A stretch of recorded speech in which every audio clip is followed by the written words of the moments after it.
Welcome to Integrity Talks, where we explore ethical leadership, responsible business, and sustainability.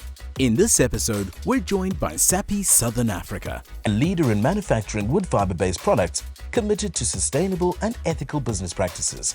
Sappi's values are demonstrated through its procurement and enterprise and supplier development programs, through empowering small and medium businesses and driving ethical and sustainable growth. Let's dive into the conversation. Welcome to our first episode of the Integrity Talks. The purpose of these episodes is to really delve into the critical importance of ethics in business. And today, I'm joined by Sappi Augustine, GM of Procurement Operations at Sappi Southern Africa. Sappi, welcome.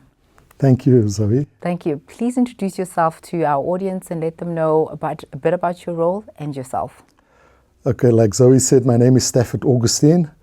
I'm the GM for Procurement Operations within Sappi Southern Africa. My role entails managing indirect procurement, enterprise and supply development, as well as governance and systems enablement within Sappi.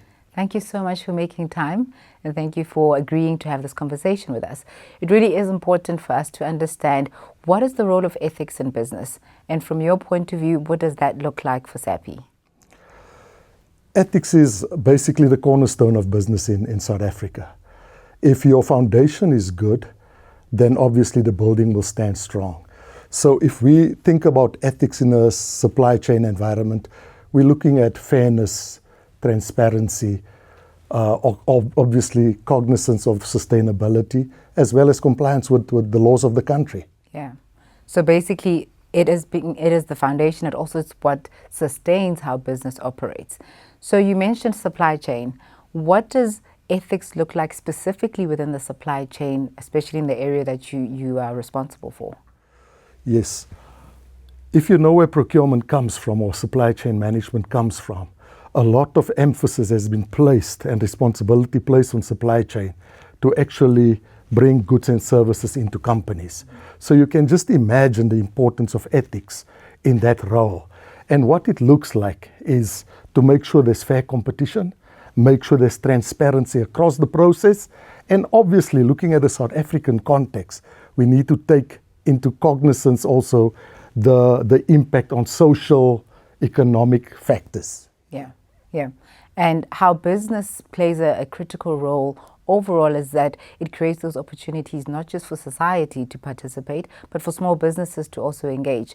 So what would you say is business's most critical role in terms of demonstrating and showing up as an ethical player?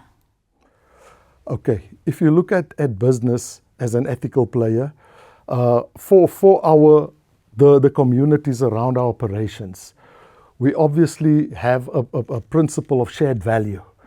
And in terms of that principle, we need to capacitate business from these communities. We need to make sure that they are fully cognizant of what our ethical requirements are, and also to make sure that we share and empower our communities so that they can participate in business opportunities. So what I hear you telling me is that ethics is very critical for the supply chain. And in the South African context specifically, because we know we are a diverse economy and there's different levels in terms of capable SMEs and sizes of SMEs and even equality amongst our communities. So why is ethical practice really important for the South African supply chain? It is important because if we don't strengthen that part of our business, there's a lot of leakage out of the economy, and there's a lot of, due to corruption, development cannot take place. So that is why it is so important that if we have strong ethical practices with our supply base, it builds stronger business relationships, it builds trust, and it gives them a commitment to integrity. And ethical practices definitely give us that opportunity to demonstrate trust and integrity and build that amongst the various stakeholders. How would you say Sappi has taken up this particular role and commitment? Okay, we put a lot of resources into how we develop and share information with our supplier base, especially when it comes to our SMMEs. We have an ESD, a dedicated enterprise and supply development unit. They have some funding for development, and as part of the development of our SMME base, we include ethics. It is ingrained in our onboarding processes. It's ingrained in our contracts. We have systems that can monitor compliance. And we also have a very active internal audit function that monitors whether SMMEs are compliant. So you just mentioned the importance of supply chains and the role that Sappi plays. Can we delve a bit more into that and tell us what is it exactly that Sappi's supply chain looks like, and what kind of journey an SME would actually undertake within your supply chain? Look, in terms of our supply chain, we have specific measures that we put in place. We have a code of ethics, we have a supplier code of conduct, and we have other regulations that obviously requires compliance. If an SME comes into the journey of an SMME, this is what we do. We do a cost analysis. And based on this cost analysis, we look at different commodities and services that is available for SMMEs to participate in. We then look at our supply market, identify those suppliers that are SMEs that are procurement ready, and those that are not. And as part of that journey, we have an ESD unit, like I've said, that capacitates them. So we have different training modules based on a skills gap analysis that we perform, and we hone in on targeted training for our SMMEs. But part and parcel of that whole training exercise, it covers our code of ethics, it covers our supplier code of conduct, where declarations are being signed. And also, we have, like I've said, we have partnered with third-party service providers that enhances our ability to track compliance to ethical standards. Okay, two things that maybe I'd like us to expand on. I think it's important that there is an ability to track and monitor compliance, because at times when that falls through the cracks, we sort of miss it. But also you mentioned that you have supplier-ready SMEs, yes, and then we also have those that are not so ready. Yes. So what do we do? What interventions has Sappi put in place for SMEs that are not so ready for the supply chain? Like I say, what we've done, we've partnered with third-party development agencies like your previous CEDA, NYDA, and also third-party service providers to Sappi. So we do the gap analysis, identify where these SMEs are still lacking, and then we hone in on those areas to make sure that we capacitate them and we make them ready to participate in the procurement process. That's exciting, because one of our research initiatives touched on those things in terms of what is the SME's experience in terms of ethical requirements within the supply chain. And a lot of it included things like compliance difficulties and how challenging it is actually for an SME just to remain compliant within a financial year. It also included challenges like procurement practices and adhering to those requirements from potential businesses and partners, as well as understanding sustainability measures. How are you finding introducing those topics that could be possibly complex and simplify those to SMEs? How are you finding that journey? It is sometimes challenging, I must agree. But with the team that we've put together, a dedicated team, they know exactly how to approach these suppliers. They know what the requirements are. And the way we do the development, the training, the mentorship, it is sometimes different. It differs from one SME to another. Some will take the form of a mentorship. Another will take the form of coaching. But it is aimed specifically at the needs of that specific SMME. Yeah. And I think that's a great way of approaching it, that we don't do a one-size-fits-all approach, because definitely there's different needs and requirements. So one of the points you mentioned earlier was the monitoring and measuring of compliance. Are there specific tools that Sappi uses to actually monitor compliance? And where you do find issues or red flags, how are those managed? Sappi has a vast array of suppliers, diverse suppliers, from SMMEs to OEMs to foreign suppliers. We have partnered with EcoVadis, which is a sustainability risk platform, and they monitor 4 pillars. The one is procurement sustainability, they look at ethics, they look at human rights, and the like. So they look at all these different aspects where they do a rating. So we partner with them and we make sure that our suppliers also partner and do the rating, similar to what you would have a triple B rating certificate. And that will give us very quick insight into the type of supplier we deal with. In terms of our SMMEs, it takes a bit longer because there's also a cost to that. We have small issues with SMMEs around compliance. And in terms of that, we've used RPA or robotics process automation to identify where there's some non-compliances that we pick up. And then in most cases, we would remedy the situation by a specific intervention. That's interesting. So where we do pick up non-compliances, what would you say are some of the significant impacts on the supply chain where there is non-compliance or where there's unethical practices? I think the consequences are obviously reputational damage. There could be some legal action taken, and also a loss of business. So those are some of the quick consequences that I can think of. That Sappi has a zero tolerance to any corrupt practices. So those are some of the consequences, yeah. Thank you for that response. So can we go a bit deeper? Can you maybe share an example with us about a dilemma that either SMEs or Sappi has had to manage in terms of the onboarding process and procurement and ethical practices?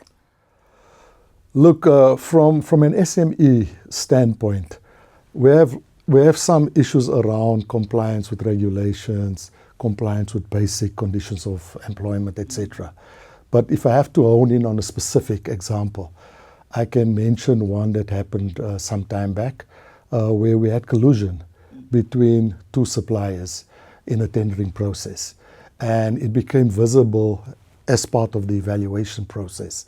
And we could pick it up. We got an internal order to investigate, called in the parties involved, and obviously had to take the appropriate action to suspend them, not only from the process, but also from dealing with Sappi. Jeez, yeah, that is some serious stuff.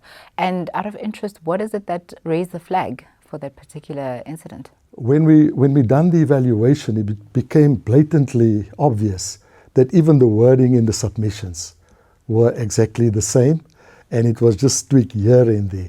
So even when we engaged with these two suppliers, it became evident that it was the case. Yeah. Thank you so much for sharing that example. And I can definitely agree that it's not unique to Sappi. A lot of businesses have similar challenges with suppliers trying to find creative ways of getting opportunities and expanding themselves within the supply chain. What would you say has been the experience for industry overall in terms of its improvement and progress when it comes to dealing with ethical practices and just improving supply chain practices overall for SMEs? I think in most corporates, you will have a dedicated ESD unit, and they are geared to deal with developing the right level of SME. In the industry, there's more collaboration happening at business chamber level and also engagements with the communities. So from a Sappi point of view, what we normally do, we have engagement structures that focuses on business, job and employment, as well as corporate social investment. So by collaborating more, we actually highlight some of these issues, and we also then come up with remedial action as to how to prevent that. So tell us, what are some of the common ethical challenges that SMEs face? The problems and the challenges that we pick up is around regulatory compliance. It's compliance with, for instance, the Basic Conditions of Employment Act. It is around collusion, dishonesty in what gets reported to us. I think those are some of the common ones we experience. And how would you advise SMEs to really balance that? Because those are critical challenges for them at their level, and it really just puts them in a challenging position to say, how do I remain ethical while I make sure that my business is sustainable? Would there be some kind of advice that you could give to SMEs to say, how do you approach being an ethical business while you're dealing with the challenges that we know are prone to SMEs within the South African context? If you look at, if SMMEs would like to balance compliance with being competitive in the market, I would say leverage of the available resources within corporates. Make sure that your house is in order. If your house is in order from an ethical point of view, you gain market recognition, and that gives you a seat at the table, which obviously is a competitive advantage. Yeah, absolutely. And I'm sure some of the programs that you offer focus on those things, because what we also found is that SMEs struggle with the lack of strategy and understanding what it is that actually corporates require. So there's a misconception at some point about what is required and expected from them and how they should deliver that. Yeah, no, SMEs might think that the corporates puts undue pressure on them, but what they need to understand is that the corporate has certain requirements that they need to meet. And in order for big corporates like Sappi to meet that requirements, we're dependent on our supply chain partners. Yeah. So the onus is on both the big corporate and the SMME.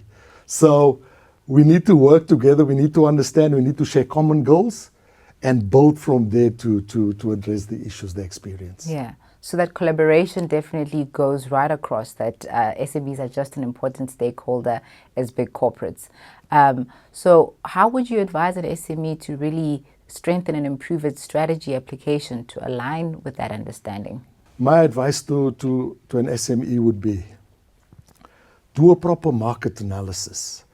Do a study of the corporate you'd like to approach. Find out where the gaps are in the market and focus and hone in on that niche.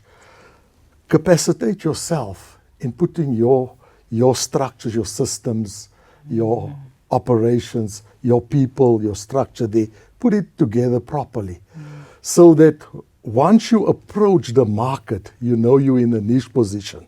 We find many times that SMMEs would like to be everything to everybody. They target too many different commodities or services, and that is where they fall short.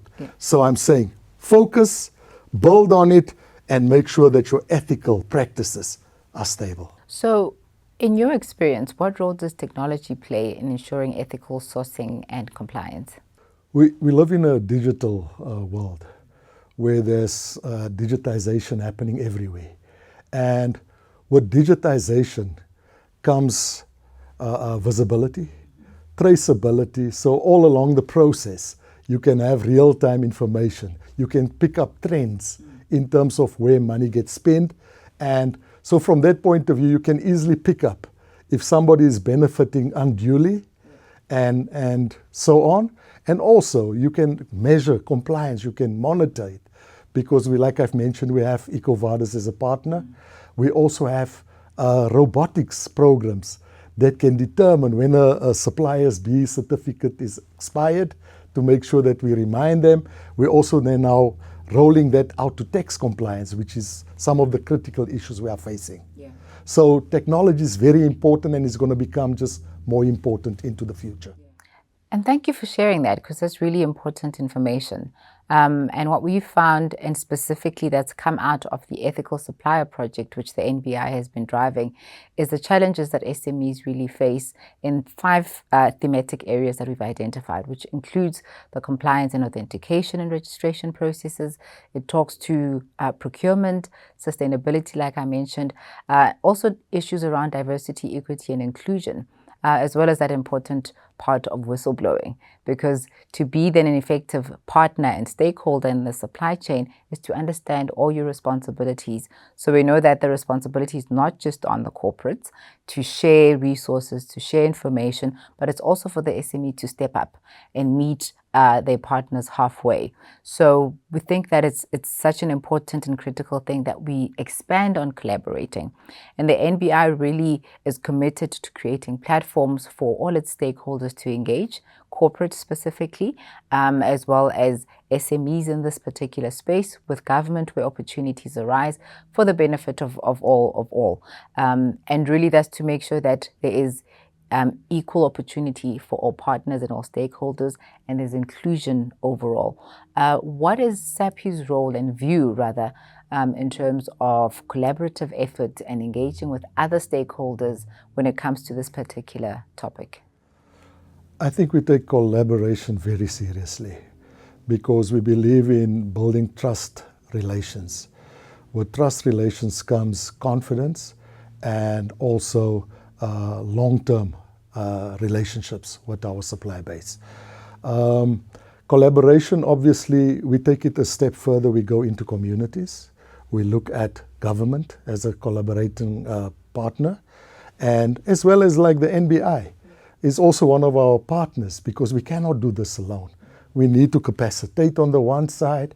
We have limited resources. So we need to partner even with other industry players to make sure that we achieve the goals set by Sappi as a company and also to assist our SMMEs in the process. Let's touch a bit on that importance of collaboration and what it enables, especially when it comes to capacity building, because I would think that that's really definitely one of the challenges that business faces, that you want to bring SMEs up to the right position, give them opportunities. What are those challenges or things that we should consider when it comes to capacity building or capability and ethics? What we have done as Sappi, we've done our spend analysis and we've identified those areas where we believe SMMEs can play in. We have challenges in terms of technical capabilities, and we focus on that right now to make sure that we have credible SMMEs in the market that can actually deliver on our requirements. The IRM program, for instance, is one of those programs that we have partnered with to make sure that we build that level of capacity so that we can actually deliver on Sappi's requirements. Sometimes you have an ethical dilemma by an SMME claiming that they can do certain things and they cannot do it, which means there's a rework that must happen. There's all kinds of procedural things that needs to be redone. So it's that type of partnerships and collaboration that helps us in our quest to make sure that our SMMEs are ethically stable. Yeah. And the IRM project, installation, repairs and maintenance, is really, I think, one of our shining lights as the NBI. And we're really grateful that we've had this opportunity with Sappi, who's stepped up to really take in SMEs and provide, one, the opportunity for skill and capacity building to take place, but also for further opportunities, post the training, post the exposure to some of the skills and capacity that they require. What are some of the lessons learned or things that you think would be valuable to share with other stakeholders around the importance of strategically investing in SMEs, identifying those gaps with that intention to say, we have an end goal in mind and we're going to focus on this because we want to have this particular outcome? Yes, I think instead of just shooting in the dark, is to do targeted and focused training. And that's why the IRM was a vehicle that we use. And also, the aim for us developing these suppliers is not just for us to say that we can tick a checkbox. No, most of those suppliers that came through that program is actually incorporated into our supply chain. So they are becoming valuable suppliers to Sappi. That's an amazing story. And I think most encouraging to SMEs to say there is a right way of doing things. There's an ethical way of running business, and there are consumers and there are also companies that are committed to ethical practices. So the fact that you run your business in an ethical manner doesn't mean that you will be robbed of opportunities. So businesses like Sappi has fully committed to running their business in an ethical manner. And I think you also shared earlier that you have a zero tolerance to corrupt activities or unethical practices. So I think it's very encouraging that SMEs can know that there are companies like Sappi that uphold ethical practices, and if you run your business in an ethical manner, there's definitely room for all of us to benefit. Stefan, thank you so much for your time and sharing some of these insightful messages and notes and examples that both corporate and SMEs can definitely take in mind. What would you say to other corporates with regards to the importance of ethical practices? I think we as corporates need to come together, we need to collaborate, and we need to step forward.